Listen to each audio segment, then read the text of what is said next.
Hello friends, welcome back to my YouTube channel. सबसे पहले बिहार के पूरे शिक्षकों को दिल से नमन। They actually deserve because they are doing very well. They are trying to actually transform the whole system, whole education system of Bihar. तो आपको ये पहला एपिसोड है शिक्षक समाचार। हर दिन ये एपिसोड आता रहेगा। इसमें बहुत सारी जो खबरें हैं उसको समराइज करके बताई जाएगी। तो चलते हैं। सबसे पहला जो है ये खबर है गया जिले के परैया प्रखंड की। असेंबली सेशन में, चेतना सेशन में एक छात्र जो है अचेत होकर गिर जाता है। तो उसे स्कूल के नीरज सर फिजिकल टीचर हैं, उन्होंने सीपीआर दे करके इस बच्चे की जान बचाई। The great salute to you Neeraj sir. उसके बाद दूसरी खबर आती है जो एक सराहनीय कार्य किया गया है एक छात्रा द्वारा। ये हमारे एससीएस शिक्षा विभाग एस सिद्धार्थ साहब हैं, उनके पेंसिल पेंटिंग बनाई है। तो देख लेते हैं कहाँ की छात्रा है। ये छात्रा है राखी कुमारी, क्लास 10 की, +2 हाई स्कूल कंदी सिंहपुर लखीसराय की। तो सिद्धार्थ साहब ने जो एक जो है अभिवादन पत्र लिखा है छात्र राखी कुमारी को। तो ये बहुत बड़ी जो है सुखद खबर है बिहार के बच्चों के लिए, ये जो चीज़ें निकल कर के आती है। आगे खबर देखेंगे हम लोग। जो 2024 में गेस्ट टीचर को हटाया गया था, तो उन्होंने जो है याचिका दायर की थी और पटना हाई कोर्ट ने ये ऑर्डर किया था गवर्नमेंट ऑफ बिहार को कि आप जो है इनको ऐसे हटा नहीं सकते, इनके बाद को बिना सुने हुए हटा नहीं सकते। तो फाइनली इनका जो है लगभग 497 गेस्ट टीचरों का फिजिकल वेरिफिकेशन हो चुका है। और उसके बाद अब पीजीटी का जो रिजल्ट था, जितने भी डिफरेंट साइंस के सब्जेक्ट हैं उनको रिजल्ट रोका हुआ था, तो अब रिजल्ट उनको रिवाइज करके पब्लिश कर दिया जाएगा। उसके बाद चलते हैं आगे बिहार टीचर ट्रांसफ़र की ओर। इस पर आपको पता है कि नए नए डेवलपमेंट हो रहे हैं। आपको जानते हैं आपकी एस सी सिद्धार्थ साहब ने जो गाइडलाइंस जारी किया था उसके अनुसार फेज वाइज टीचरों का ट्रांसफ़र होना शुरू हो गया है। फर्स्ट फेज जिसमें असाध्य रोग और विडो, लीवर, किडनी, कैंसर, जितने भी ऐसे लॉन्ग इलनेस जो बीमारी है उनको उनकी जो है स्क्रूटनी की जा रही है। और उसमें एक नया डेवलपमेंट निकल के आया है कि अगर जिस भी शिक्षकों का, जैसे आपको पता है कि 16 सदस्यीय अधिकारियों का टीम जो है प्रशिक्षण लेना शुरू कर दी है। प्रशिक्षण लेने के बाद स्क्रूटनी करके शिक्षक के आवेदन को संबंधित जिले में, जिस जिले में आपने ट्रांसफ़र मांगा है उसको संबंधित डीओ साहब के आपकी जो एप्लीकेशन है, आवेदन है, वो चली जाएगी। और एक नई डेवलपमेंट इसमें ये आई है कि शिक्षकों की पहचान न की जाए, इसलिए उनके आवेदन को कोडिंग जाएगा, कोड दे दिया जाएगा। फिर आप जो है डीओ साहब पहचान नहीं पाएंगे कि ये जो कोड है अमुक शिक्षक का है।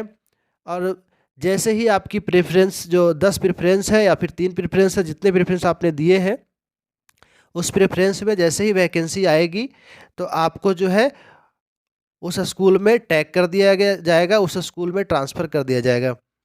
और अगर प्रेफरेंस के बाहर आती है आपको, तो नियर बाई स्कूल में जो है आपकी ट्रांसफ़र हो जाएगी।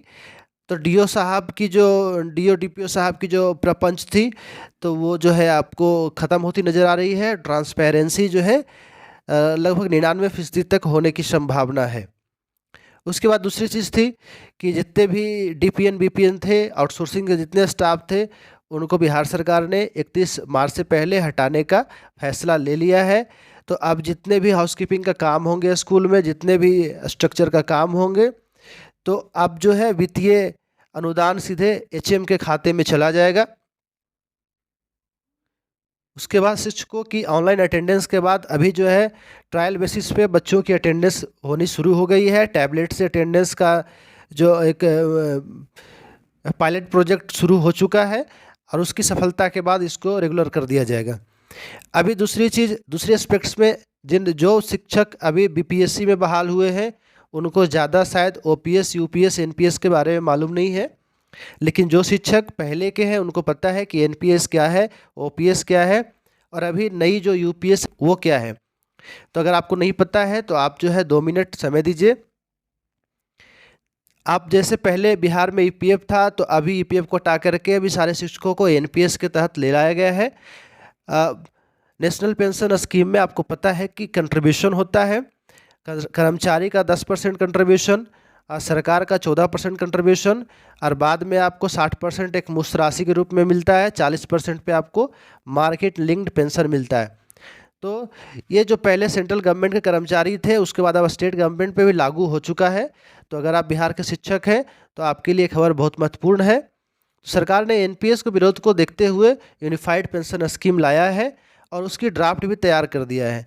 उसके ड्राफ्ट पे फीडबैक के लिए 17 फरवरी तक का समय डेडलाइन दिया गया है। तो अगर आप ड्राफ्ट नहीं पढ़े हैं यूपीएस का, तो पहले जाके यूपीएस का ड्राफ्ट पढ़ लीजिए। उसके बाद पीएफआरडीए ने एक ईमेल आईडी जारी किया है, उस ईमेल आईडी पे उसका लिंक मैं डिस्क्रिप्शन में डाल दूंगा कैसे करना है। अपने ईमेल आईडी से पीएफआरडी को यूपीएस के गजट में जितनी भी आपको कमी दिखती है, जितनी भी सुधार की ज़रूरत है, उसको आप मेल के माध्यम से भेज दें। आपको पता है कि सेंट्रल गवर्नमेंट के बाद यूपीएस जो है स्टेट गवर्नमेंट को लागू करने के लिए सेंट्रल गवर्नमेंट जो है दबाव दे रही है। अभी जो खबर आई है हिमाचल प्रदेश से, हिमाचल प्रदेश सरकार ने चिट्ठी लिखा है कि आप ओपीएस को हटा करके यूपीएस जो है आने का दिशा में आप काम करें।